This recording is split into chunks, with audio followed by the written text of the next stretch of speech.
Hey guys, Aaron here from Help Me DIY. I am super excited about today's video. It is going to be pretty long, but trust me, it is full of really useful information. I have spent hours today researching this. It's something that I actually already have done to my car. It was there when I bought the car, but I've had a lot of people ask me about how to do it, so I wanted to go out and look and figure it out. And guys, I know that this should go without saying, but it never does, so I'm going to say it. Coding can be dangerous. Do this at your own risk. I assume no liability or responsibility if you screw up your car. I'm just showing you what I did on my car. Also, if you guys have a different car than me, I highly suggest looking at the forums and get yourself familiar with them. Look for some specifics on your car because while the VO coding is probably the same, there might be different modules that you need to VO code. And the shortcuts that I load and code at the end may be different for your car. So just beware. Now I'll go ahead and put some helpful links to some of the forums that really helped me learn this information in the description below. There is so much information out there on this topic, but it is spread everywhere like most things, and I wanted to bring it all together in one video. So I'm going to try to show you all the steps that are going to be necessary to code on the anti-dazzle feature of your BMW. So before I get to how to do it, I just wanted to go over some of the what it is we're going to do things.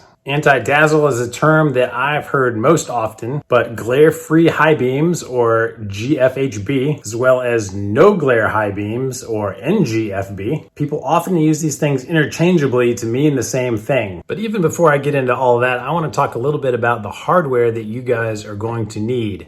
Number one, you're going to need an E-Sys data cable, along with the E-Sys software suite and a Windows laptop to run it. I have a link right here to a video that I just did the other day on where to find all of these components, how to get it set up, and again, I'll put a link to that data cable in the description so you can buy it on Amazon. But other than the laptop, all the software is free to download, and I have instructions in the video on how to do that. BMW has two different types of headlights. They have xenon adaptive headlights and LED adaptive headlights. This anti-dazzle feature, as I'll call it throughout the rest of the video, can be used on either of these headlights. The next thing you're going to need is to have a camera in the windshield of your car. BMW has two separate versions of this. One you will see referred to as the KAFAS camera, which I Googled to figure out what that stands for because nobody ever says, and I'm sure it is a bunch of German words that mean camera-based driver support systems.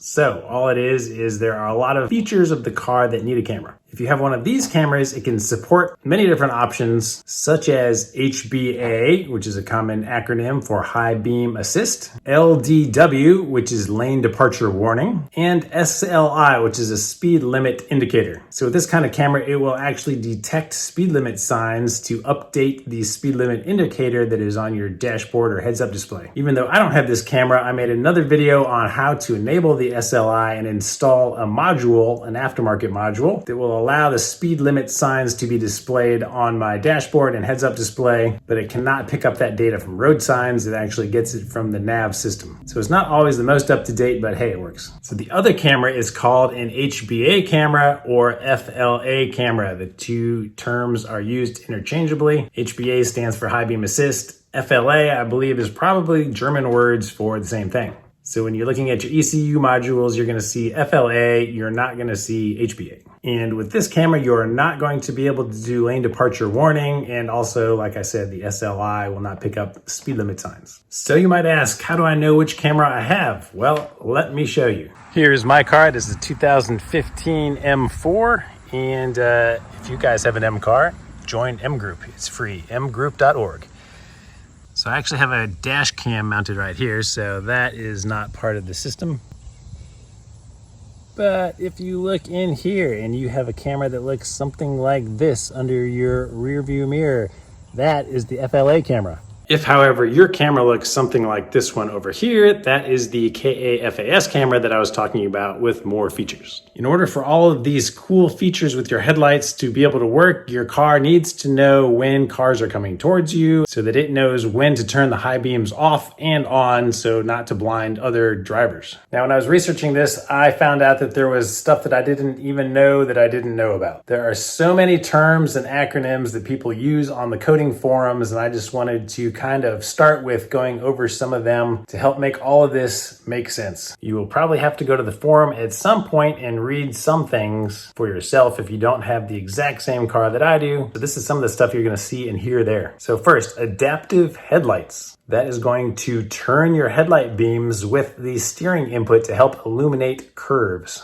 Auto high beams is the next term. And that refers to the function that allows your high beams to be turned on and off based on lighting conditions. So when it's really dark, it turns the high beams on for you. If it detects oncoming cars, it turns them back off. Or if you're just in a brightly lit city, it will keep them off. The next term is selective beam. Now that is kind of similar in that it refers to an ability of the high beams to turn on and off on one side or the other if someone is headed towards you and your high beams are on. The appropriate side of that high beam will start fanning out away from them, and then it will turn off as the driver starts to pass through the beam. You really have to see it in action. It is super cool. Meanwhile, while that's happening, the beam on the other side of your car is going to stay on to help light up that side of the road that's not going to affect the driver. And this is part of the automatic high beam option. Anti-dazzle that we're all talking about, what that really refers to is the tunnel that is created if you are approaching a car. So if you see his taillights, it actually cuts out a tunnel of light. The high beams will light up the left and the right side of the road without blinding the driver. And this also comes as part of the automatic high beam option. Next term is VLD. That stands for variable light distribution. So some of the later parameters that we're going to program help refine this, and it actually can increase or decrease the intensity of the light coming out of your beams to make all of these transitions smoother. And finally, intelligent headlight technology. That is just kind of an overall encapsulating term for all of the other stuff that we've just talked about. Now we know that there are a total of 8 LED emitters in each high beam reflector. 3 of them are being specifically used for the glare-free high beam. And we know that that tunnel is being achieved by selectively dimming the individual emitters. And of course it works differently for the xenon lights. It is more mechanical with them. One other thing that I learned throughout this that I did not know ahead of time, even though I've been using this feature for a long time, they say that if you're going under somewhere between 30 to 40 miles an hour, this technology is not going to work. So if it's not working for you, drive faster, see if it's still not working, because you might just be going too slow to activate it. So first, I just want to credit DMNCO2 and Tony SCV. These are 2 guys that are on the forum that I was reading that put together a lot of this information that I'm bringing to you. So now I want to go over a few terms that you hear in the coding world all the time that are super confusing, especially the first time you hear them. The first one is VO, which is vehicle order. So when you order a vehicle, you can think of it as a list of the options that you bought that are programmed into the vehicle. The next term is FDL, and that stands for function data line. You can think of this as all of the little parameters that are inside the different modules of your car. So these are the things that you can update with Bimmer code. I got another video that shows you how to use that. It is a super simple interface, unlike E-Sys, but you do have to pay for it. It's a super convenient Bluetooth app that you can do some of this coding straight from your phone. However, to do this anti-dazzle stuff, you cannot use Bimmer code. The next term is VO coding, which is the vehicle order coding, changing the vehicle order information. This is the step that Bimmer code cannot do.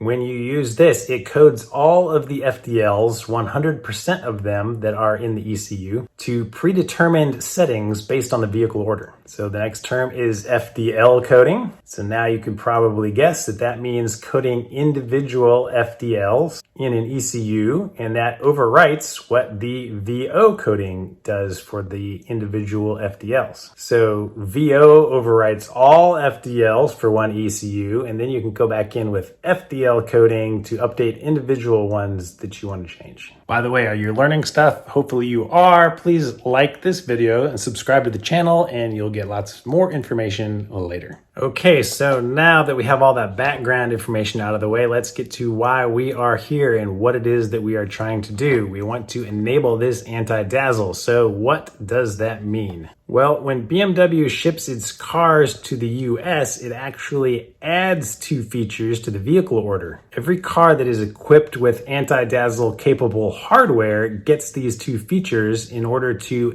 disable anti-dazzle. Specifically, the 2 features are CODE coded as 5AP, and that disables the glare-free high beam feature. And secondly, 8S4, and that disables the variable light distribution feature. So the reason BMW does this to US cars is due to outdated US laws requiring cars to have high and low beams with nothing that would vary the beams. So in order to enable this no dazzle feature, what we are actually doing is removing those two features that BMW added to your vehicle order. So in just a minute, you're gonna see how we remove those two features from the vehicle order. And then after we do that, we are gonna have to write the vehicle order back to your car's ECU so that your car will recognize to turn that feature back on. And that is what we call VO coding. So when we do that, it is going to load all of the default FDL values for the car, which loads all of the functionality for the anti-dazzle headlights,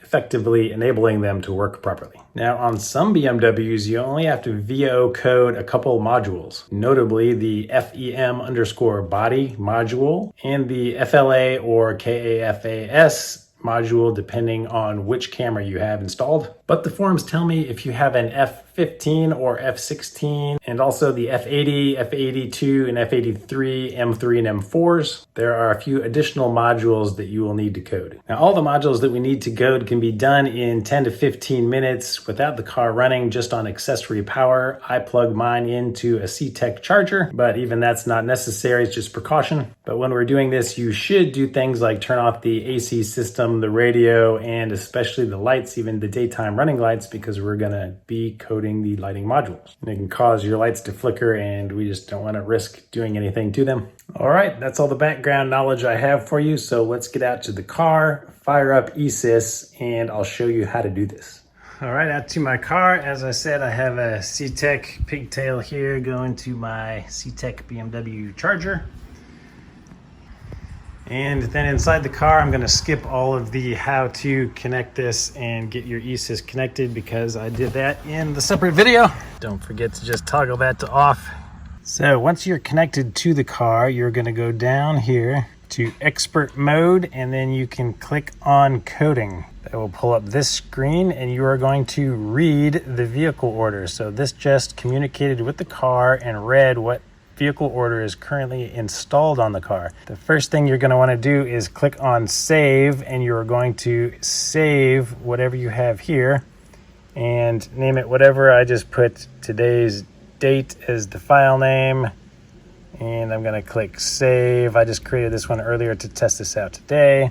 So once it is saved, you'll be able to edit it. Until you save it, this edit button will be grayed out. So click on edit. Now you'll see that it switched over to the editor and views, and it went to the FA editor automatically. So we can open FA up and then open this next folder and then go to type. And at the bottom, you will see this SALAPA element. Just click on it. And in this bottom left window, it will show you all of the values that it has in here. Now, as I mentioned, mine already has this feature coded out. So what you will see on yours is the 5AP right here. So yours would look like that. And then you would also see an 8S4 right over here. They're all alphabetical. So this is what your screen is going to look like. So you're just going to click down here and backspace over that one, and you're going to backspace over this one. Now I'm not going to do that, because if this is unchanged, it won't let me click on update or apply changes. And I'm going to try to do this so you guys can see what will happen. So after you remove those two, you are going to click on apply changes.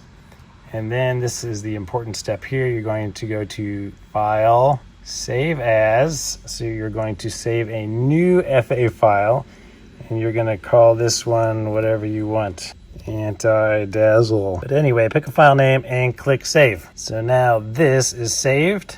And to make sure you didn't make any mistakes on it, you can right click on FA, and then you do Calculate FP. So that just will run a little calculation to make sure that there are no data errors. So if you typed something wrong down here in this box, missed a comma, put extra spaces, something like that, it would give you an error, so you would know to go back and correct that. Super easy so far, right? So now what we're going to do is we're going to go back to expert mode, and this time we're going to click on VCM. So all we've done so far is write an FA file on our laptop that we now need to write to the car. So we're going to come down here to file, and for the file name there's a ... over here. We're going to click on that, and we are going to pick the file that you just saved. So for me it's anti-dazzle. I'm going to open that file, and just to test it one more time, I can right click up here and do calculate FP.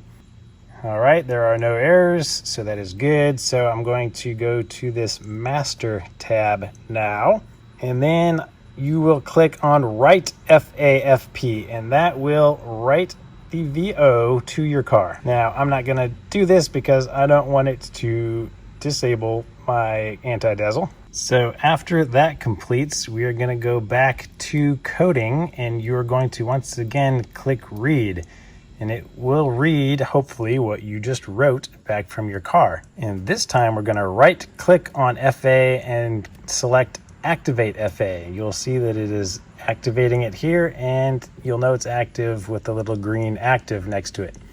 Now at this point you can actually click in here.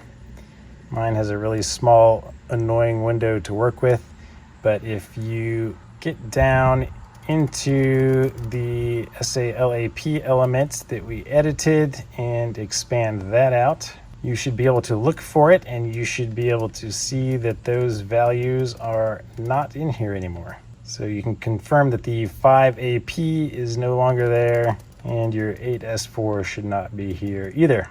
That's how you will know that that part worked. All right, now we're going to do the actual VO coding for each module. So if you look over here on the right, there is a button that says read SVT.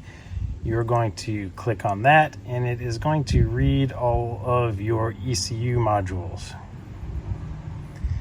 and populate them all over here. So you can see all of these top level folders are different modules. So we are going to scroll down, and the first one we come to that we need to VO code is called FLA3. So that is for our FLA camera. You might have one that says KAFAS or KAFAS2 for your camera, or maybe it just says FLA. But we are going to click on the module name itself, and then you would come over here and you would click code. And as you can see, do not click on that one because it will write bad things and probably require you to go to the dealership to get your car fixed. So again, I'm not actually going to click on it because it's already been done for me, but you would click code and it would have a nice little coding session, come back with a green everything went okay screen, hopefully. And then you need to scroll down and find this LHM for, I believe this is your lighting module, and there's one for the left side and one for the right side. One is number 43 and one is number 44. For each of those, you're going to highlight them and click on code and do the same process.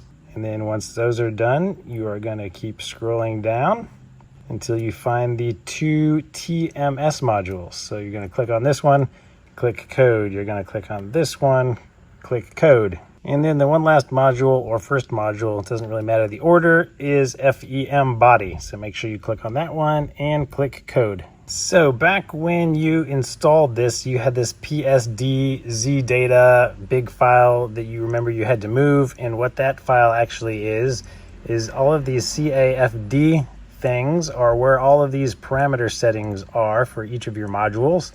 And that PSDZ data had all of the default values. So what you did by VO coding is you loaded all of those default values based on your vehicle order that we just configured into your car. So now what we're going to do is go into some of these CAFD values and change some of them from the default settings to different settings. When you do that, it is considered Fdl coding. All right, so we are going to scroll back down to the LHM43.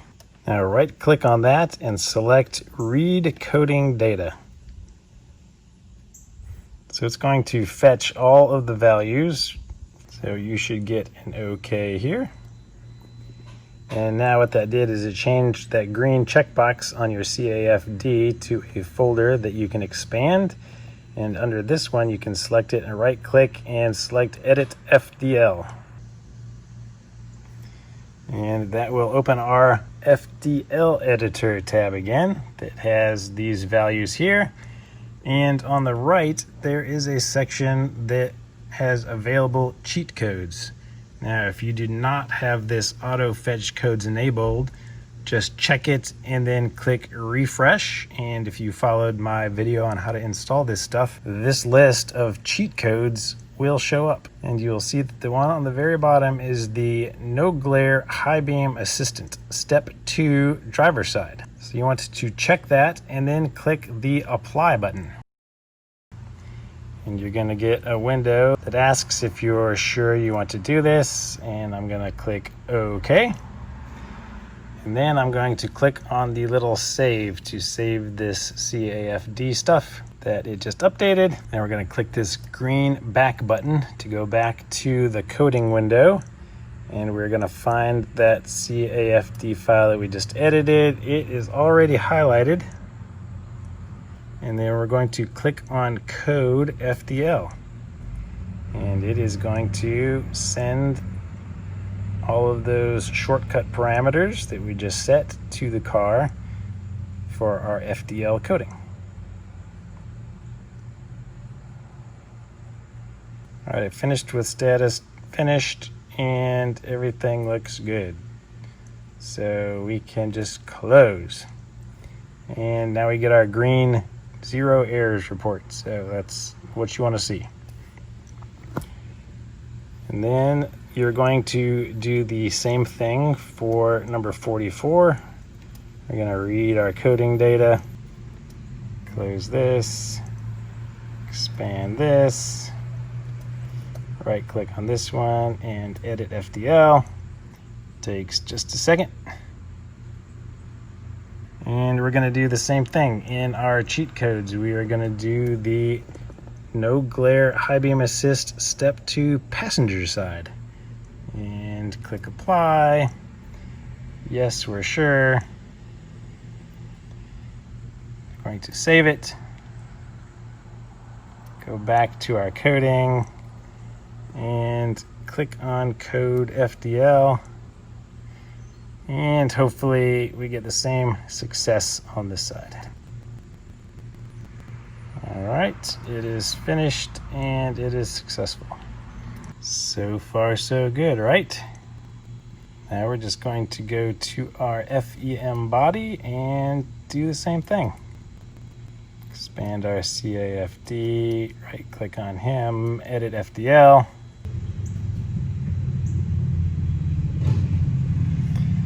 Don't worry, it probably didn't get hung. That one just takes noticeably longer because there are a lot more options and a lot more cheat codes. All right, so this time we want to find the no glare high beam assistant step 3 and apply him. Okay. Save.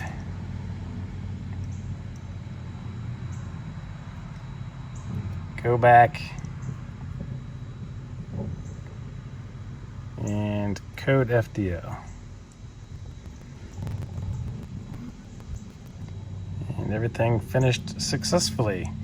So that is it. If all of those steps went well, your anti-dazzle should be working now. All you have to do is disconnect and go drive. Okay, let's take this out for a little test.